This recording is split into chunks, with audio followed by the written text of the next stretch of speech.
going on, guys? Hope y'all are having a great day out there today. So today I decided to do a little repair video. Haven't been doing many of them recently, so figured this would be a good opportunity and on a truck that many of us know, and it's an awesome truck all around. But I finally did have something break on the Big Rock, so it kind of gave me an opportunity to do a little repair video on this thing for any of you guys out there, that haven't worked on too much lately or yet. But anyway, so recently, guys, if you guys know, I converted this thing to 4S, and it is an absolute blast. However, my spur gear did not like it too much. It finally gave up. So what I got was the heavy-duty steel 57-tooth spur gear for this thing.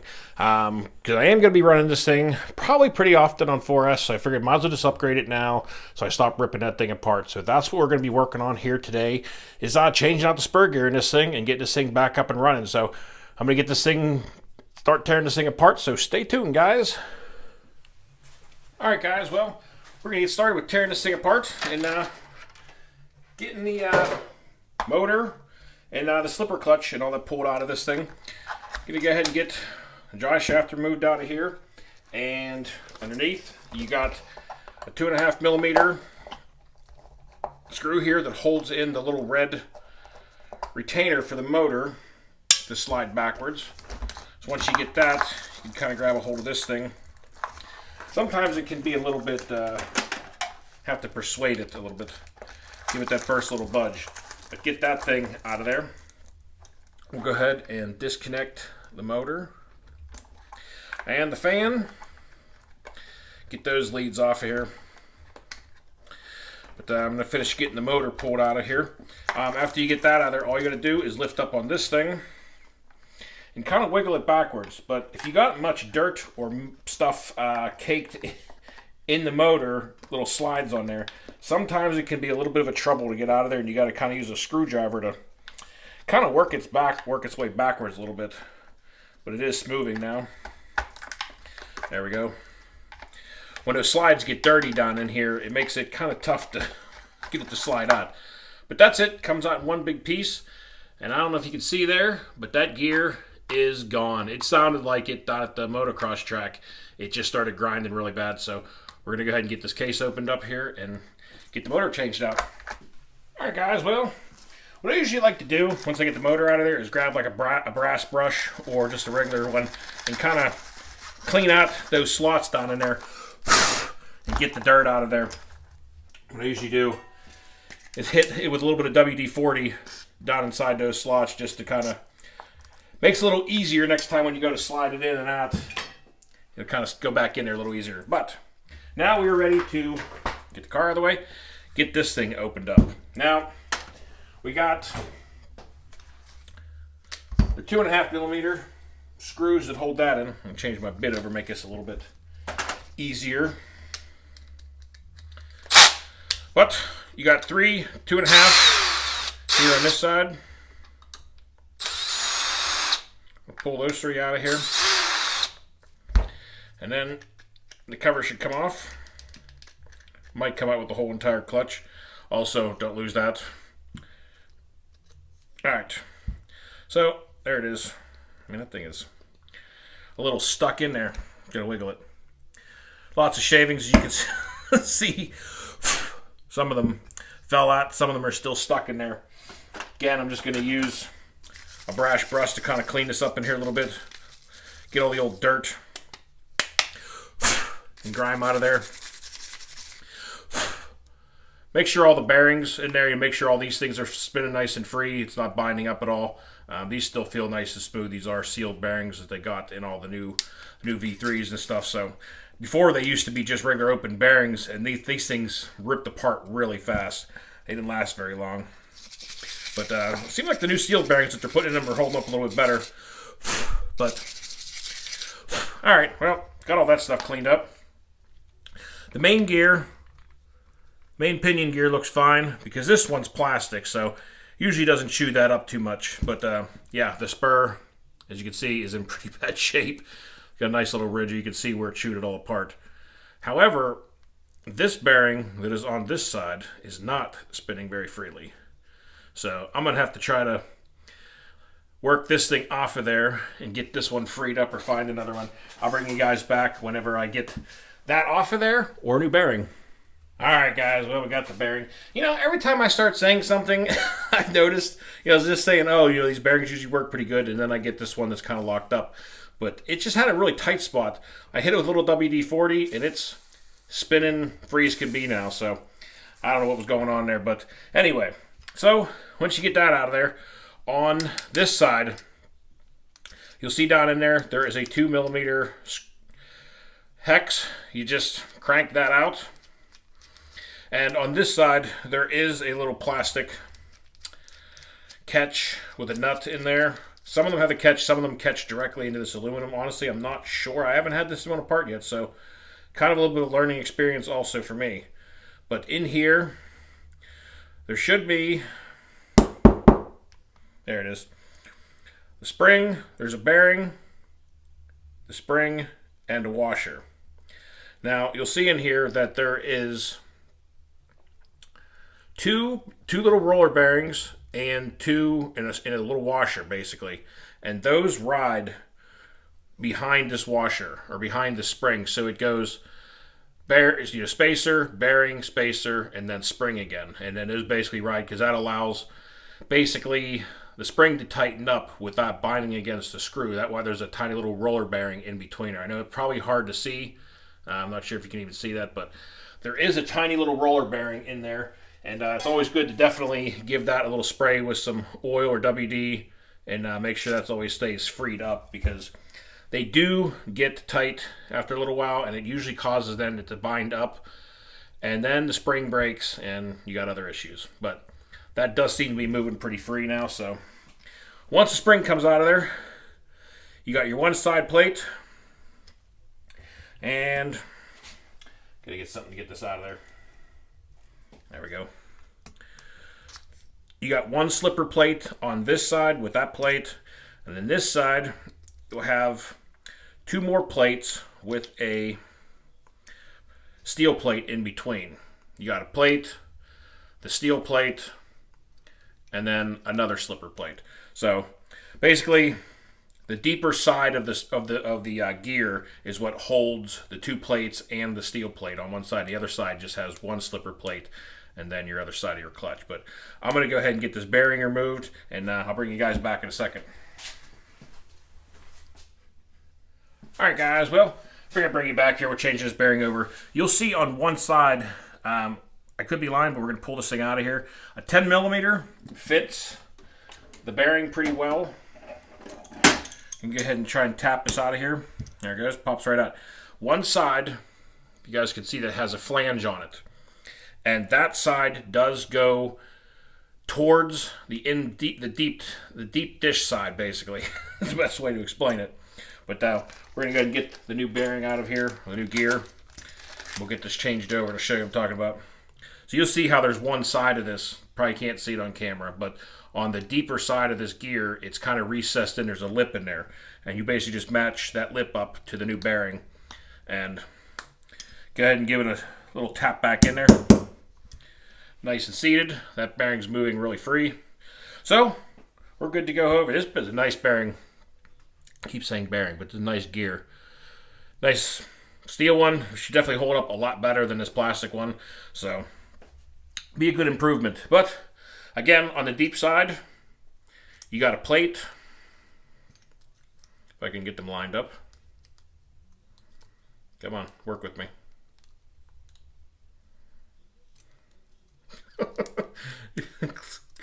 Plates don't want to cooperate with me. There it goes. All right. So you got one plate, then the steel plate, and then the other plate, or the other slipper plate. So now we got that side. Then you'll see there's kind of like two slots on both sides of this, and that basically lines up with that steel plate. And you'll feel it, because once it locks up the whole way, or lines up, it'll sit flush with all of it. And then you go ahead and just drop your single plate back on this side. There's a certain way it's got to line up. That actually line up? I can't tell. It feels kind of weird. Didn't feel like it sat the whole way. I think it did. There it goes. All right, so you just get that on there. Put this side back on there.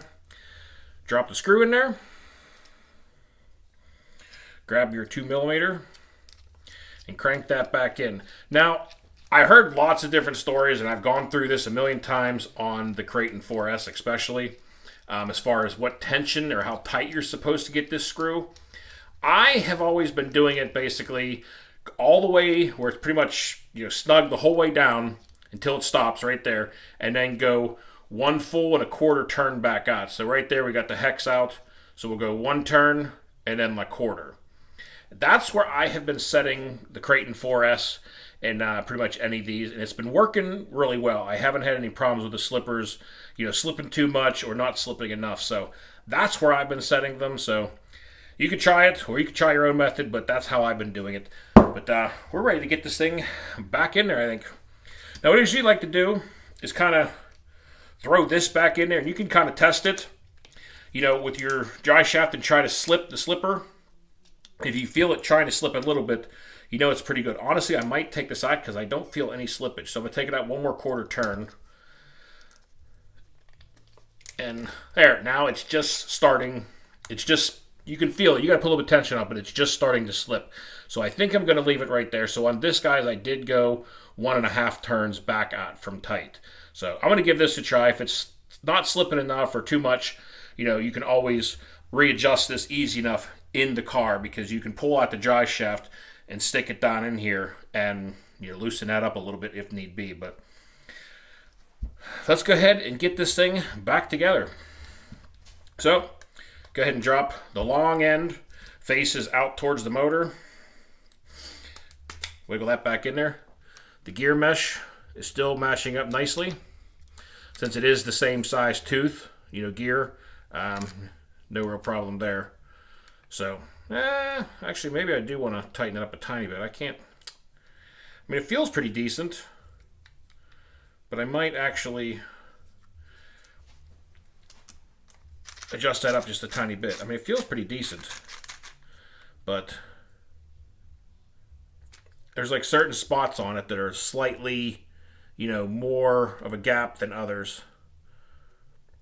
But I think overall, it feels pretty good. There's not too much play anywhere. So I think we're going to go with that. So, got that dropped down in there. If you do need to readjust your mesh, you can just loosen up your 2 screws and adjust that. You can use the paper method, putting a piece of paper in between there nice and tight and snugging it down. I just kind of do it by feel, to where you just kind of get a very light click, rocking motion, just the tiniest bit in there. And that's what I've always gone with.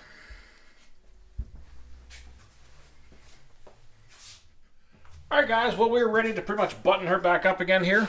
Sorry, I had to grab a drink. But yeah, the gear mesh feels really good on that, just the way that it was. Just go ahead and slide your cover back on. You can kind of feel, everything's spinning nice and free and easy in there. So I think we're good to go. Go ahead and get this thing buttoned back up again. So go ahead and I wind them in most of the way with the drill, and then do the rest by hand so they're not stripping anything out. So I learned the hard way early on, trying to put everything together really fast with the drill. There's certain screws you can do that with. However, when you're dealing with plastic on plastic stuff, not a good idea. You're gonna strip the stuff out. But go ahead and drop that back down on there. I'm going to slip the plastic piece back down on there. And now she's ready to slide back in and get the Big Rock back in action. So we'll go ahead and get that back up on the bench now. All right. Well, trying to find out, it was giving me a trouble there, wanting to lock back in. Sometimes you got to kind of play with these a little bit. There it goes. Like I say, sometimes when you get that in there, and if it's not wanting to slide the whole way, if you kind of rock the car back and forth a tiny bit, it'll turn your input gear just enough to line your slots back up again, and she should drop right back in there pretty easily. But after that, go ahead and drop your red motor locking plate, whatever you want to call that thing, back in there. And before you forget, throw the screw back in there. I've done that once or twice. Forgot to put this back in there again. Got too much of a hurry and forgot. But go ahead and get our motor hooked back up again. Orange, yellow, and blue.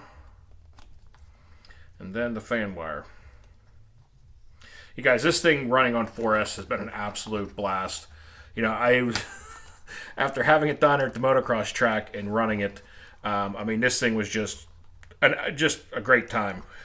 Definitely glad I threw this thing over to 4S. It's a good time. Probably not going to run it all the time, but majority of the times it's kind of hard to pass up running it on 4S because it's a lot of fun. This thing rips really good. Gonna move that bearing back a tiny bit, and that's it. She sounds pretty good now. At least it's moving. So we'll chuck a battery in this thing real quick and give it a test out. So I'll bring you guys back when I get a battery in this thing. All right, well, we got a 3S LiPo in this thing. So we'll go ahead and get this thing turned back on. Got the transmitter on. Fan's doing its job. Got some steering. Oh, jeez. Tire ballooned up a bit. But as you can see, guys, she's back in action again. Sounds pretty good. Mesh sounds pretty good. I think the slipper sounds like it's doing its job. So, Big Rock, back in action again, ready to take this thing back out and give it a rip. We've had a lot of fun with this car lately. After putting the 4S, in this thing, it's just been a blast. And, overall durability has been amazing. I mean, this has been the real first breakage that I've had on the Big Rock. I did bend a shock rod on this thing once, and there was something else minor. I don't remember what it was now. But, at any rate, this is the first real thing that I had to pull the motor apart or anything else on is that spur gear. But that was mainly due to running it on 4S. And also, guys, this is the part number for the heavy-duty steel spur gear for the Arrma Big Rock. It is ARA 310945. So, if you guys need to pick one up or want to change yours out or yours is stripped out also, that's the part number, guys. I'll try to remember to drop the part number or where you can get it down in the link of the description of this video also, guys. But that's going to do it for the Big Rock. She's back in action. All right, everyone. Well, I hope you enjoyed a little repair video on the Arrma Big Rock V3. We got the new heavy-duty steel spur gear in this thing, so now she should put up with the 4S a little bit better, and now continue to see how this thing runs. It's been an awesome truck so far, and just, really great durability-wise, handling. It's just an all-around fun truck. Really enjoyed taking this thing out, but I hope you guys enjoyed the video, so until next time, y'all, be safe, be careful out there. Peace out, everybody.